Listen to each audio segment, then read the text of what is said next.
Hello wingmen, this is me, waiting patiently for months for the production versions of the big FOV lenses for the Pimax Crystal to appear after reviewing prototypes back last year.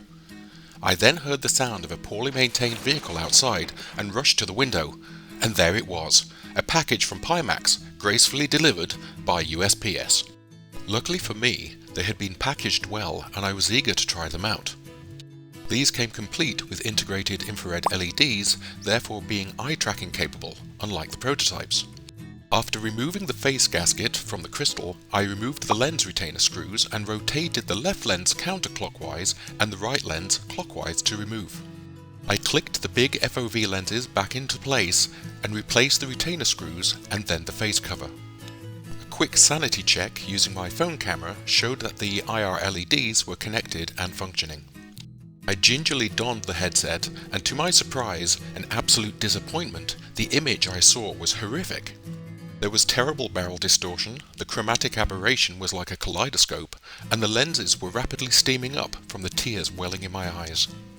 Rather than immediately taking to the interwebs to vomit my disappointment to the ether, I took a deep breath and decided that maybe I had done something wrong. A clear skills issue. So I did the obvious thing and went and got a very feminine manicure. I unplugged the crystal, removed the battery and replaced it while I rebooted my PC.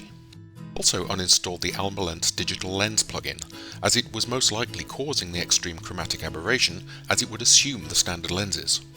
Upon detecting the big FOV lenses, Pimax Play had altered my IPD setting, so I modified my IPD manually to suit. I tried again, and it was working so well I immediately ended up looking like a YouTube thumbnail. The Pimax Crystal has a resolution of 2880 by 2880 pixels per eye, so one 4K display per eye. With binocular overlap, you're still left with an image that is much larger than could be displayed at full resolution on a flat 4K monitor. The standard glass lenses give a perceived FOV as shown in green. Without moving my head and only moving my eyes, I can see from around the base of the stick at the lowest to around 12 to 18 inches above the canopy arch. The big FOV lenses expand the horizontal view quite noticeably, with minimal loss to the vertical field of view. One improvement over the prototypes is that they've managed to square off the image slightly more in the corners, such that it now feels less like you're wearing a diving mask. Let's hop into a mission without this pseudo-binocular vision and enjoy all the glory of a 16:9 aspect ratio OpenXR mirror 4K monitor mode so I can tell you more. You'll note that I have my hand tracking perfectly aligned with my 1:1 scale F18 cockpit so I can interact with it naturally and without breaking immersion.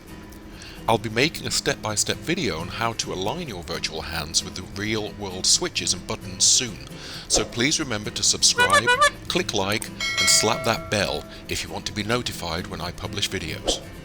You are currently looking at OBS Studio's OpenXR mirror plugin, so you can see a letterbox version of what I'm seeing through my right eye, and you can also see everything I am seeing, except you are seeing a significantly smaller field of view, and I cannot see the focal region box of the foveated dynamic rendering hopping around on the screen that follows my gaze and is updated 120 times per second, such that wherever I look, a super-sampled region within my focus is rendered, and everything outside of it is rendered at a much lower quality. But that is in my peripheral vision, so I cannot tell. All I see is a crisp, very sharp image wherever I look. Another minor adjustment I made was to lift the headset about 2mm higher than I would normally wear it, as the sweet spot on the big FOV's lenses is slightly smaller than the standard lenses. So let's talk numbers. I ran the usual tests in WIM MOV and Reload Virtual, and these are the values I got. This is pushing the field of view of the crystal towards what was originally promised at launch. On this tally-o plot, you can see that the big FOV lenses move the crystal away from the Quest 3's FOV and towards the 8KX, which is still the true emperor of FOV. Note that different people with different genetic characteristics will find that the distance between their corneas and the lenses will vary accordingly, such that individuals will find that their perceived field of view will be different from somebody else's field of view when using the same headset. The image hasn't lost any of its sharpness, meaning that Pimax must have maintained the 35 pixels per degree in the center of the image and lessened that number towards the edges where you spend less time looking anyway. There's no reason for the lens to have a consistent PPD across the entire field of view, so this could have been achieved through varying the lens surface normal along with an appropriate distortion profile. In some respects, I think these lenses have been better engineered than the original 35 ppd standard lenses that ship with the Crystal. At least, that's what my eyes are telling me after using them for the best part of a week. Occasionally, if you have very bright white objects located on the edges of the lenses with a dark background, then you can see some colours bleeding at the edges, but you have to be actively looking for them.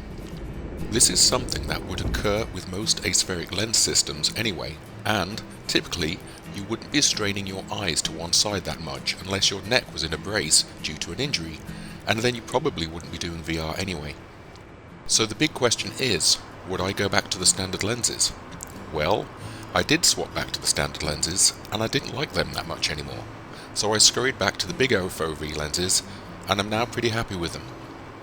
If you have any questions after watching this video, then be sure to drop them in the comments below. You'll also find discount codes for the Crystal in the description. I'm going to shut up now and let you watch some DCS World goodness. Until next time, wingmen.